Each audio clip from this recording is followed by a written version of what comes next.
Hey,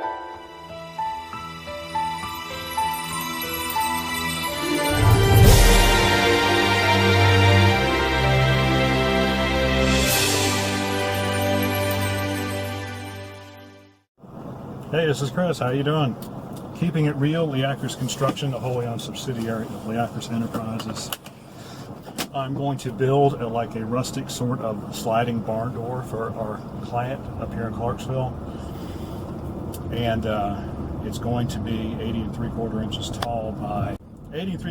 tall by 44 inches wide, and I've already done a little intro video with the actual wood, but you'll see that coming up right after this segment. You know, this is the kind of work I really enjoy. It's almost not like work. When you can just go out, I mean, we charge enough money that I don't have to be in a rush, I don't have to be in a hurry, I can just take my time. And so yes, I really enjoy doing it. I did one of these for my house. I might have to, first of all, I have to get my air conditioner running because it's, okay, there we go. It's really, I used it for a door in a hallway, and I'll probably include a shot of that. It turned out really well, and so I'm just kind of going through it step by step, showing you how to do it if you desire to. The only tools you absolutely have to have are a circular saw, a drill with a 3/16, well, for my applications, a 3/16 inch bit, some sex bolts, 3/16 of course. Those are the kind of bolts, you know, they screw in from each end and they only leave a head on each end. So one part of it is a screw and the other part is a shaft with the internal part threaded. Hence the name sex bolt. Just like throw that out there. So circular saw, drill, square, T-square, pencil, power, some glue. Wood glue, some good wood glue. Although, you know, really honestly, if you're going to just put it inside, Elmer's glue is just fine. I mean, everybody wants to sell you their newest fancy schmancy glue, but Elmer's glue is fine. You just have to clamp it and let it set, just like any other glue. There's no miracle glue, right? What else do you need? I used a miter box. It makes things a little bit easier to get the edges nice and even. And you need some pipe clamps. And you need a couple C-clamps.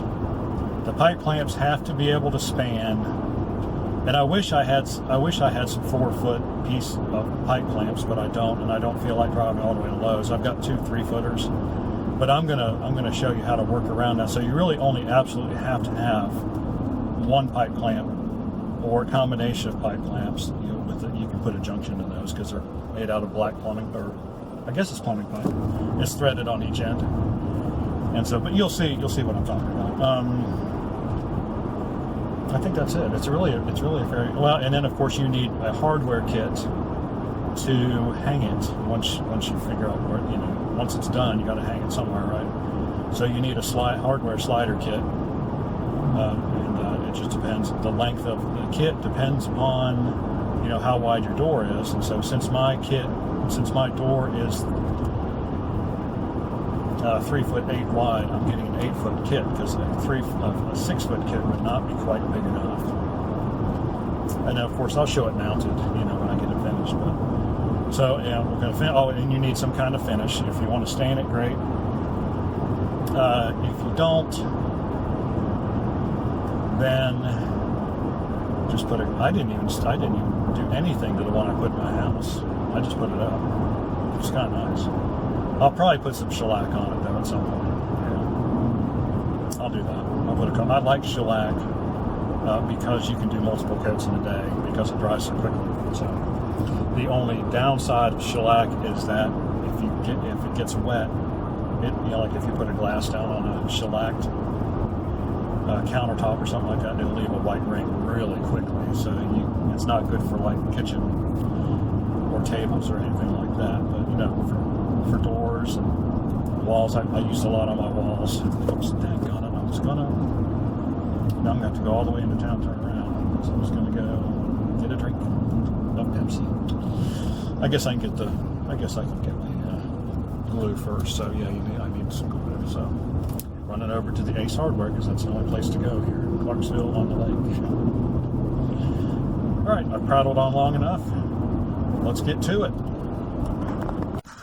Hey, this is Chris, keeping it real, doing a vintage kind of barn door for a client today. I've got my pine, I've got it cut. I'm going to cut this board. This door is going to be 44 inches wide by 6'8", 80 3/4 inches tall, whatever that, 6'8" 3/4. So anyway, what I've done is I've cut all my boards to length. And so what we want to do is look at the boards, because what we want is to try to avoid any kind of warp top to bottom. We're not going to have to worry about side to side, because we're going to put these pieces at the top and the bottom to hold that. And so this is going to all be doweled together with wooden dowels and glue. And I got up this morning to get my glue, and I went out to the shed, and it's been frozen and thawed a couple times, and so it's no longer really glue. It's more like a paste, and I'm sure it doesn't work. So I'll have to go get some. But this is the design. But what I wanted you to see, in order to make sure the board stays straight, you'll see that these are uneven right here. Like this one's warped up. This one's either flat or warped down. So is this one. This one's warped up. This one's flat or warped down. This one's up. This is down. This is up. So what that's going to do is when I dowel all this together, it's going to tend to straighten all these out. Now we've got some good gaps. These boards are pretty straight. I got these from Builder's Discount, by the way. $4.60 a piece. What a deal. Once we get that gap closed in. See, that's how much of an overall gap we have. Oh, hold on. If I put that right on the end there. That's how much gap I got to take up. About a ½ an inch worth of gap there. So no problem though. I've got my pipe clamps. So what I'm going to do is I'm going to clamp one end, and you'll see how I bolt it off, and then I'm going to clamp the other end, and I'll bolt that off, and then I'll put the clamp in the middle, and I'll let that sit overnight, and then that will hold it all together. But right now I have to go get some glue. This is also going to include a description, if not a demonstration, of the Rockler jig, which I really like. All right, we'll be back.